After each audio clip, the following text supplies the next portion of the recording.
Berawal dari iseng-iseng nawarin tetangga gorengan yang aku bikin, malah pada suka dan malah banjir orderan deh. Ya emang siapa sih yang berani nolak resep jualan ibu aku dari dulu yang gak pernah sepi pembeli. Jadi pertama-tama dada ayam kita rebus dengan bumbu aromatik sampai mateng. Setelah itu bisa kita suwir pas lagi panas biar nanti teksturnya tuh lebih halus kayak gini ya guys. Kalau udah sisihkan dulu aja, karena lanjut aku mau tumis bumbu yang udah aku halusin. Bumbunya tuh simple, cuman pakai bawang merah, bawang putih, cabai rawit dan juga cabai keriting. Tapi yang bikin rasanya tuh jauh lebih enak karena aku pakai bumbunya tuh super duper banyak. Jadi rasanya tuh lebih berbumbu, wangi daun jeruk, pedes, gurih. Bener-bener balance semua dan nyatu jadi satu. Nah ini tuh tinggal kita aduk aja sampai tercampur merata. Lalu kita masak sampai kadar airnya tuh bener-bener berkurang ya guys. Kalau udah berkurang, part terakhir tinggal tambahkan aja sama irisan daun bawang yang banyak. Nah biar nanti tuh gak gampang basi dan bisa di stok di kulkas, masak isinya tuh harus bener-bener tanak. Dan pas masukin ke dalam tahu tuh harus udah posisi dingin ya guys. Untuk banyaknya isian bisa disesuaikan lagi sama harga yang kalian jual ya guys. Dan sekalian aja aku mau bagiin resep tepung pencelup gorengan yang keriting, garing, renyahnya tuh awet walaupun udah dingin. Jadi pertama-tama campurin tepung terigu, tepung beras, bawang putih bubuk, garam dan juga penyedap. Aduk merata lalu kita kasih air. Airnya tuh emang lumayan banyak ya guys karena teksturnya tuh nggak terlalu kental. Dan kalau udah dirasa nggak ada lagi tepung yang menggerindil, bisa ditambahkan dengan 2 sendok makan margarin cair. Pokoknya tekstur adonannya tuh kira-kira seperti ini ya guys. Gorengnya juga wajib banget di minyak yang udah bener-bener panas. Aku gorengnya di api besar aja. Dan kalau tahunya tuh masih kelihatan kayak gini, bisa langsung ditambal aja pakai adonan ya guys. Tuh kan kalian bisa lihat hasilnya beneran keriting, kribo. Si tahunya juga jadi kelihatan lebih besar. Jadi bukan cuma isinya doang yang enak, tepungnya juga super renyah. Kalau isinya seenak dan sebanyak ini, nggak cuma dicemilin doang, tapi dimakan pakai nasi juga enak banget. Karena kita jauh, jadi kalian cook aja di rumah ya, dan selalu mencoba. Daripada roti MBG-nya dianggurin, kata aku sih mending dibikin menu yang satu ini aja. Aku jamin deh, jangankan para bocil, emak bapaknya aja pasti ketagihan. Nah, jadi pertama-tama roti MBG-nya biar lebih lunak, jadi aku rebus dulu sebentar. Lalu aku campurkan dengan susu cair dan juga telur. Setelah itu tinggal kita aduk aja sampai tercampur rata dan halus kayak gini. Lalu di wajan aku mau campurkan gula pasir, bubuk agar-agar, dan semua bahan yang udah aku tulis di teks. Terus kita aduk dulu sampai merata, baru deh kita masukin larutan roti yang udah kita hancurkan tadi. Ini tuh posisi apinya mati ya guys. Kalau dirasa udah bener-bener kecampur rata, baru deh boleh nyalakan api kompor. Tapi masaknya pakai api sedang cenderung kecil aja ya. Dan kalau udah mendidih kayak gini, kita tuang sebagian adonan. Karena sebagian lagi mau aku campurkan dengan dark coklat dan juga cocoa bubuk. Lalu kita masak kembali sampai tercampur merata dan mengental. Nah kalau teksturnya udah kayak gini, tinggal kita tuang aja ke dalam cetakan. Nah pas tuangnya ini biar hasilnya lebih cantik, jadi wajib banget dimasukinnya secara selang-seling kayak gini ya. Aku masukin 1 centong sama rata setiap adonan, lalu tinggal kita cetak aja sampai selesai dan masukkan ke lemari es. Dan ini dia pudingnya udah ngeset, dan ini tuh sebenarnya opsional aja ya guys. Bagian atasnya tuh mau aku taburin lagi dengan bubuk coklat. Lalu baru aku potong-potong menjadi beberapa bagian. Bisa dilihat kan hasilnya tuh secantik ini, tapi bukan cuma penampilannya doang guys. Rasanya juga beneran gak kalah enak. Ini sih cocok banget buat dijadiin kue arisan, kue hantaran. Jadi jangan lupa di-recook dan selamat mencoba. Nyesel banget kenapa baru tahu sekarang ternyata cuman ngelakuin step simple ini bisa bikin pisang goreng kriuknya lebih tahan lama. Terus enak banget deh, beda sama pisang goreng biasanya.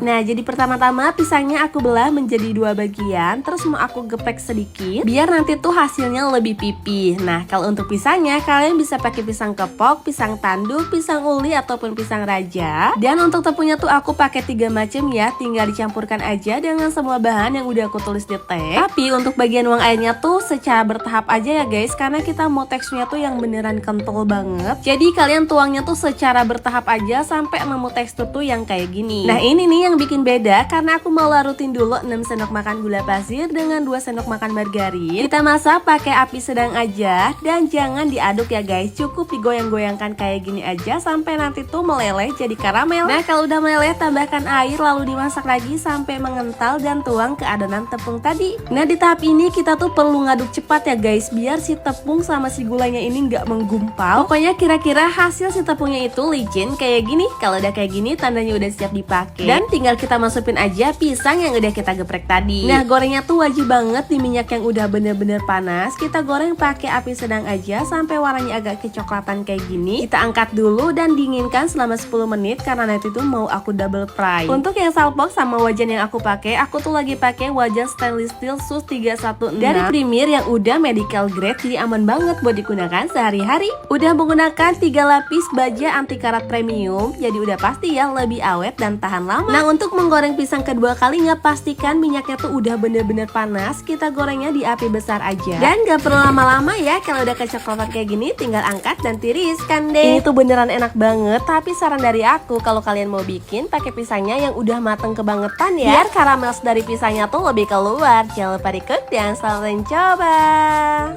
Daripada bocil jajan sosis terus di luar, mending bikin sendiri di rumah karena bikinnya gampang, dapatnya banyak, dan udah pasti lebih aman. Nah, jadi pertama-tama dada ayam pilet aku potong dulu jadi ukurannya lebih kecil. Lalu mau aku campurkan dengan 2 butir telur, garam, penyedap, gula, dan juga saus tiram. Tambahin sedikit air biar lebih gampang ngalusinnya ya. Lalu tinggal kita chopper aja sampai benar-benar halus. Nah, karena aku pakai chopper dari table blendernya Eco Home, jadi ngalusin daging tuh cukup beberapa detik aja udah bisa sehalus ini. Selain chopper, terdapat juga grinder dan juga blender ya guys. Beneran deh, ini tuh pisaunya super tajam dan udah anti karat. Bahannya tebal, kuat, dan udah tahan panas juga. Powerful motor 19.000 rpm, jadi daya lebih kuat untuk hasil yang cepat. Asli sih, punya satu aja udah bisa nge-cover kebutuhan masak di dapur. Nah, untuk daging yang tadi tuh udah kita chopper, tinggal kita campurkan aja dengan larutan tepung terigu. Kalau udah tercampur rata, baru masukkan baking powder dan aku kasih sedikit pewarna merah biar warnanya tuh nggak terlalu pucat ya. Setelah itu tinggal kita masukkan aja ke dalam plastik es kayak gini, lalu kita ikat dengan kencang biar nanti tuh hasilnya nggak bocor. Dan untuk ngerebusnya wajib banget direbus di air yang udah mendidih dan pakai api yang paling kecil aja ya guys. Dan sambil nunggu matang, di sini aku mau bikin dulu sos bakaran. Ada sos barbecue, sos tomat, kecap manis, dan juga margarin.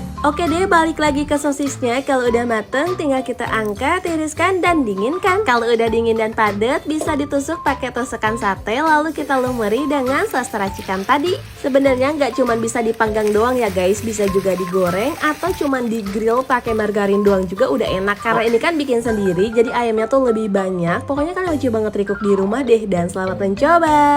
Dulu jangankan buat dijual, buat dimakan sendiri aja nggak pernah ada yang mau. Tapi semenjak tahu cara ngolah kolang kaling yang bener, ini tuh malah jadi ladang cuan yang bisa untung sampai berkali-kali lipat. Nah, jadi pertama-tama biar nggak bau asem, jadi kolang kalingnya ini kita rendam dulu dengan tepung beras selama 20 menit. Setelah itu jangan lupa buat dicuci bersih dan biar nggak berlendir dan juga awet sampai berminggu-minggu. Jadi kolang kalingnya ini wajib banget kita kukus dulu selama 15 menit ya guys. Lalu di wajan aku mau campurkan gula pasir dengan perisa Prambors dari Mohler yang udah tersedia banyak pilihan warna dan rasa, aromanya wangi, harga terjangkau, udah halal dan BPOM, dan yang terpenting ini tuh udah tersedia di semua marketplace ya guys. Nah, kalau gulanya udah larut, baru deh kita masukin kolang kaling yang udah dikukus tadi. Lalu kita aduk merata, masaknya di api sedang cenderung kecil aja ya guys, sampai nanti tuh kuahnya menyusut dan warna kolang kalingnya ini lebih pekat ya guys. Kalau udah, tunggu dulu dingin dan bisa dimasukkan ke dalam toples. Dan manisan kolang kalingnya udah jadi. Ini tuh salah satu jajanan legend yang dari dulu sampai sekarang tuh masih banyak peminatnya. Apalagi kalau diolah dan dikemasnya kayak gini, jadi makin menarik kan. Ini tuh bisa disimpan di kulkas karena dimakan dingin jauh lebih enak, atau bisa juga dinikmatin pakai es batu dan susu cair kayak gini. Kalian wajib banget sih cobain di rumah, jadi jangan lupa di-cook dan selalu mencoba.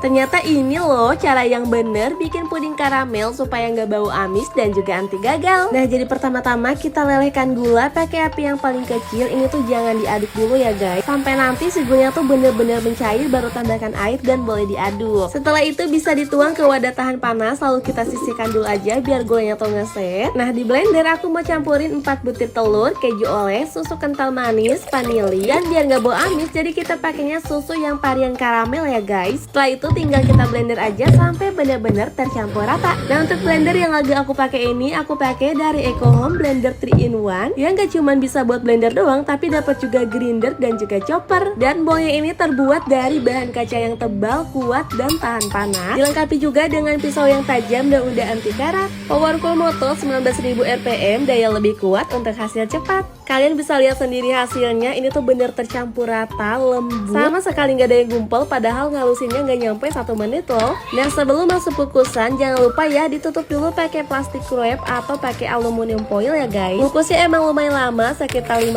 menit, dan setelah matang tuh jangan langsung dituang ya guys. Biarin dulu di suhu ruang sampai bener-bener dingin, baru kita masukkan kulkas sekitar 1-2 jam. Baru deh boleh kita balik. Kalau kalian lakukan step ini, aku jamin pasti berhasil dan anti gagal. Karena jujur ini juga aku baru pertama kali bikin guys, dan langsung berhasil. Makanya jangan lupa buat ikutin stepnya ya guys. Asli ini tuh beneran lembut, manis, gurih, beneran pecah banget di mulut. Kalian juga jangan lupa recook dan selalu coba.